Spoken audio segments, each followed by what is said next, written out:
Understanding the anatomy of the voice and the importance of vocal warm-up exercises. The human voice is one of the most important tools of communication because it allows people to express ideas, their emotions, thoughts, instructions, and creativity. And every day, people use their voices in different ways, whether in teaching, broadcasting, singing, acting, public speaking, podcasting, or even during ordinary conversation. So the voice is not just a sound producing system.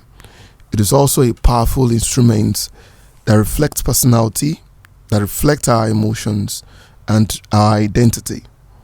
For individuals involved in broadcasting, public speaking, music, acting, or media performance, understanding how the voice works is very, very important.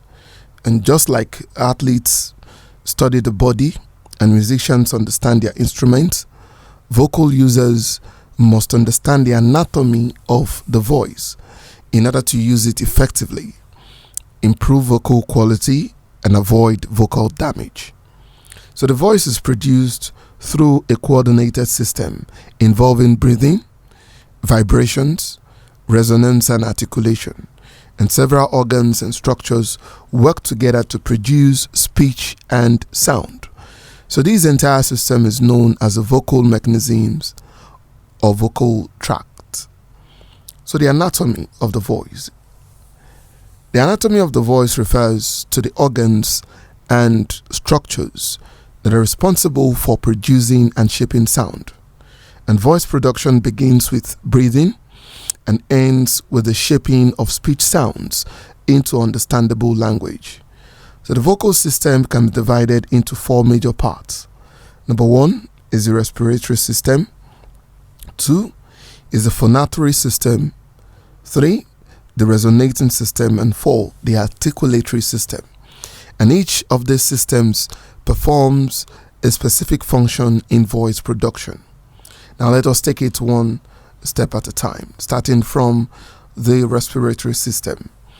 The respiratory system provides the airflow that is needed for voice production, meaning without air, sound cannot be produced. The major organs involved here includes the lungs, the diaphragm, trachea, which is our windpipe, and the chest muscles that contract together to produce sound. And how does the respiratory system works?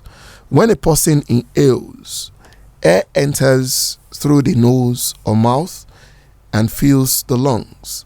So the diaphragm, which is a large muscle below the lungs, contracts and expands to control breathing. So when speaking or singing, air is slowly released from the lungs through the trachea towards the larynx. This airflow creates the energy needed for sound production. And here is where we get to understand the importance of breath control. So breath control at this point is one of the foundations of effective voice use, meaning weak breathing can result in shaky speech, low vocal power, vocal fatigue, and poor projection. So strong breath control allows clear speech, it allows longer speeches, allows better vocal stability, and stronger performance. For instance, a radio presenter who speaks for several hours daily depends heavily on controlled breathing to maintain vocal consistency without strain. Similarly, singers also rely on breath support to hold long notes and maintain high vocal power. The second, which is the phonatory system, we call it the larynx and vocal folds. The phonatory system is responsible for producing sound. And speaking of the larynx, we call it the voice box. The larynx is located in the throat and is commonly known as a voice box because it contains the vocal folds which are essential for voice production. So the larynx performs three major functions. Number one, it performs a function of sound production, the airflow control, and protection of the airway during swallowing. So the size and structure of the larynx influence voice characteristics such as the pitch and tone. So the vocal fold, or what we refer to as the vocal cords, are two soft bands of tissues located inside the larynx. And how does this produce sound? It produces sound when the air passes through the vocal folds. That is, the folds come together, air pressure causes them to vibrate, and sound is produced at the end of the day. So this process is called phonotation, or phonation rather, phonation. So the speed of vibration determines the pitch of the voice, meaning faster vibration will lead to what we call high pitch. Slower vibration will lead to what we call lower pitch. So the tension and thickness of the vocal folds also affect vocal quality and tone.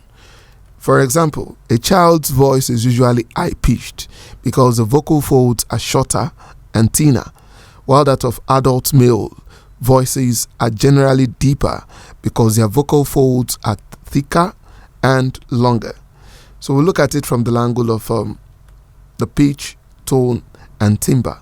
And what do we mean by the pitch? The pitch refers to how high or low a sound appears, while your tone refers to the emotional quality of the voice, and timbre refers to the unique quality or texture of a voice that makes it different from others.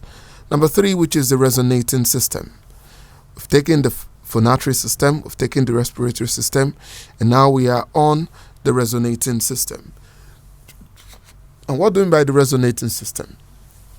After sound is produced by the vocal folds, that it travels through spaces called the resonators. And the main resonators are the throat, we call it the pharynx, the mouth, which is the oral cavity, and nose, which is the nasal cavity. So these structures amplify and shape the sound. And this process is called resonance. And what are the importance of resonance? It helps with voice richness, it helps with projection, clarity, warmth, and fullness. And the next, which is the last one, is the articulatory system. And this system shapes raw sound into understandable speech. Raw sound into understandable speech. And the major articulators include the tongue, the lips, teeth, jaw, and the palate. So these organs control airflow and shape speech sounds. So the importance of articulation here ensures that words are pronounced clearly. It also helps to achieve what we call accurate speech and effective communication. So for instance, a news anchor and public speakers train extensively to improve articulation because audiences must understand every word clearly. So the functions of the vocal system is what we need to look at. And what are these functions? The vocal system performs 3 major functions.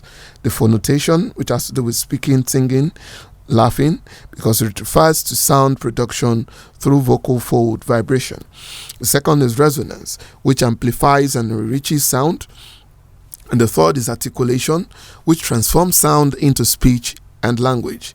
And the importance of this vocal of understanding vocal anatomy includes it is important for singers, it is important for broadcasters, teachers, actors, podcasters, lecturers, and public speakers, because the knowledge of vocal anatomy helps individuals to improve voice quality, to increase vocal control, to avoid vocal injury and develop confidence, and also communicates more effectively.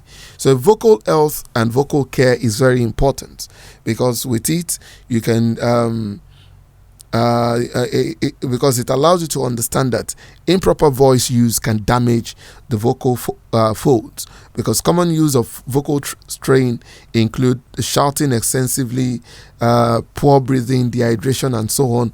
All of this affects good vocal quality. So what are the signs of vocal strain? We have hoarseness, which is what you're hearing in my voice at the moment. You hear hoarseness, throat pain, voice cracking, loss of vocal power, difficulty speaking, and so on. So the importance of vocal warm-up is where we now get to so that we can understand why we need this vocal warm-up exercises. Vocal warm-up exercises are designed to prepare the voice before speaking or performing. And why do vocal warm-ups, why are they so important to us? It allows us to prevent vocal injury, improve vocal flexibility, enhances resonance and projection, improve our breath control, reduces anxiety, and so on. So an example of vocal warm-up includes your breathing exercise. It is very, very important. Lip trills, humming, sirens, tongue twisters, relaxation exercise, and so on. So in conclusion, one may say that the human voice is a sophisticated communication instrument that is produced through the coordinated effort of the respiratory, phonatory, resonating, and articulatory systems. So the lungs provide airflow, the vocal folds create sound, the resonators shape vocal quality, and the articulators form the speech. So understanding vocal anatomy helps individuals improve vocal performance, maintain vocal health, and communicate effectively. So this knowledge is especially important for broadcasters, for singers, for actors, for teachers, and public speakers who rely heavily on their voices. So vocal warm-up exercises are equally essential because they prepare the voice for use. They improve flexibility and resonance. They as well strengthen breath control, reduces anxiety. So consistent vocal care and practice enables individuals to develop strong, healthy, and effective voices for communication and performance.